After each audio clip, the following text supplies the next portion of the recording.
Summarize this ESPN expose on Daniel Snyder and John Gruden and John Gruden's lawsuit here. Well, the headline is that the release of the John Gruden emails was the first domino that led to Daniel Snyder being forced to sell. But if you're following the story carefully, you already knew that. He was free and clear. It was over. It was done.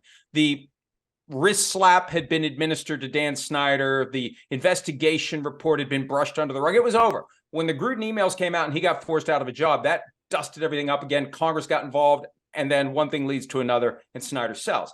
The bigger issue is the John Gruden lawsuit over who leaked the emails. Now, John Gruden is not going to be a sympathetic figure because he wrote the emails, and many will say he got what he deserved. But when you have a gigantic stack, Dan, of 650,000 emails, and a small handful of them get pulled out and weaponized to take a guy out.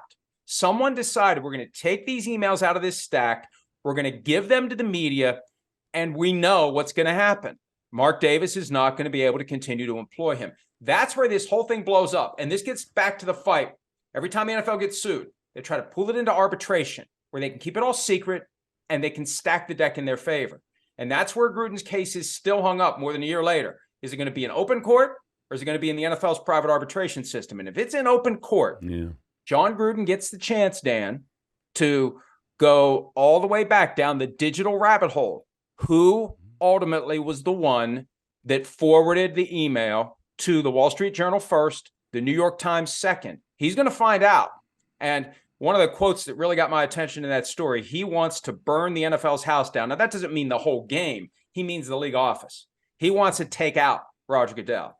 He wants to take out Dan Snyder if he can, if it turns out Snyder was the one that leaked the emails. And Dan, if Snyder was the one, he may have to worry about a prosecution because he, under oath, testified to Congress he didn't do it.